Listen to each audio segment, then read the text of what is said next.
தாய்மாமன் சீரியலில் சொடலையை சூனாப்பனாவும் சுருளியும் சேர்ந்து சரக்கு பாட்டில் கட்டி இந்த பக்கம் கூட்டிகிட்டு வராங்க.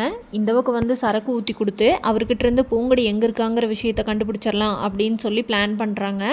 ஆனால் சொடலை என்ன சொல்கிறாரு, என்னடா என்ன நினச்சிட்ருக்கீங்க, இந்த சொடலை ரகசியத்தை சொன்னதை என்றைக்குமே சரித்திரத்தில் இடம் கிடையாது தெரியுமில்ல அப்படின்னு சொல்கிறாரு. இருந்தாலும் சுருளியும் சூனாப்பனாவும் விடாமல் பணம் அது இதுன்னு காட்டி அவர்கிட்ட இருந்து பூங்குடி எங்கே இருக்காங்கிறத பற்றி தெரிஞ்சுக்கிறாங்க.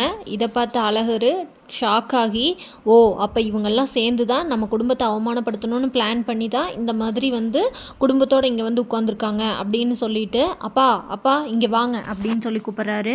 இந்த புள்ள பூங்குடி நம்மளை நம்ப வச்சு கழுத்தறுத்துருச்சுப்பா அப்படின்னு சொல்கிறாரு. இதை கேட்ட குடும்பமே அதிர்ச்சி ஆயிடுச்சு. என்னப்பா என்னையா அழகர் சொல்கிற அப்படின்னு சொல்லி கேட்குறாரு செம்பிலி. அதை கேட்ட அழகர், ஆமாம் நான் சொன்னப்ப யாருமே நம்பலையே, இப்போது நான் விஷயத்தை எப்படி கறந்துட்டு வந்திருக்கேன்னு பாருங்கள். இவங்க எல்லாரும் குடும்பத்தோடு இங்கே வந்து உட்காந்துட்டு நம்மக்கிட்ட நல்லவங்க நாடகம் போட்டு நம்மளை இன்னும் கொஞ்சம் நேரத்தில் ஊர் முன்னாடி அவமானப்படுத்துறதை பார்க்குறக்காக தான் உட்காந்துருக்காங்க அப்படின்னு சொல்கிறாரு. அதுக்கு உடனே மீனாட்சி, பாத்திகளா இப்போ என்ன சொல்கிறீங்க, இன்னும் நான் என்னென்னலாம் பண்ணணும் சொல்லுங்கள், ஊர் முன்னாடி அவமானப்பட்டு நிற்கணுமா அப்படின்னு கேட்குறாங்க மீனாட்சி. அதுக்கு மாயாண்டி, மீனாட்சி ஒரு நிமிஷம் இரு, எனக்கே ஒன்றும் புரியல அப்படின்னு சொல்கிறாரு மாயாண்டி. இது உடனே தெய்வான, நான் தான் சொன்னேன்ல இவளுங்க ஏதோ பிளான் பண்ணியிருக்காளுங்க அப்படின்னு. அண்ணே இப்போ ஊர் முன்னாடி அவமானப்பட போகிறீங்களா அப்படின்னு கேட்குறாங்க. அதுக்கு உடனே அழகர், அத்தை என்ன நடந்தாலும் சரி, நான் எங்கள் அப்பாவையும் எங்கள் அம்மாவையும் நான் இருக்கிற வரைக்கும் எந்த கொம்பனாலையும் அசைக்க முடியாது அப்படின்னு சொல்கிறாரு. எம்பிட்டு சந்தோஷமாக சகஜமாக வந்து உட்காந்துருக்காங்கன்னு பாருங்கள். இன்னும் கொஞ்சம் நேரத்தில் நம்ம அவமானப்படுவோன்னு அவங்க நினச்சிட்ருக்குறாங்க. அவங்க அப்படியே நினச்சிட்ருக்கட்டும். இந்த மண்டபத்தில் நான் யார் கூட நின்று எனக்கு வரவேற்பு நடக்கும்னு நீங்கள் நினச்சிங்களோ அதே புள்ள கூட இந்த வரவேற்பை நடத்தி உங்கள் மரியாதையை நான் தலை நிறுத்தி காட்டுறேன்ப்பா. நான் இருக்கிற வரைக்கும் உங்களை யாருனாலையும் தலகுனிய வைக்க முடியாது அப்படிங்கிறத நான் நிரூபிக்கிறேன் அப்படின்னு சொல்லிட்டு அழகர் கிளம்பி போகிறாரு. அழகர் சொன்னதை நம்பி பூஜையெல்லாம் மேற்கொண்டு நடத்திட்டு இருக்கிறாங்க.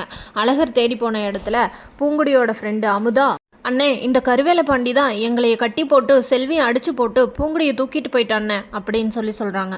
உடனே அழகர் அங்கேருந்து வேகமாக கிளம்பி பூங்குடியை தேடி போகிறாரு. பூஜை நடக்கிற இடத்துல எல்லாரும் என்ன இன்னும் மாப்பிள்ளையும் பொண்ணையும் காணோம் அப்படின்னு சொல்கிறாங்க. ஆனால் மீனாட்சி தைரியமாக அம்மனுக்கு 108 போற்றி பாடி முடிக்கிறக்குள்ள என் மருமகளும் மகனும் இந்த இடத்துக்கு வந்து சேருவாங்க அப்படின்னு தைரியமாக சொல்கிறாங்க.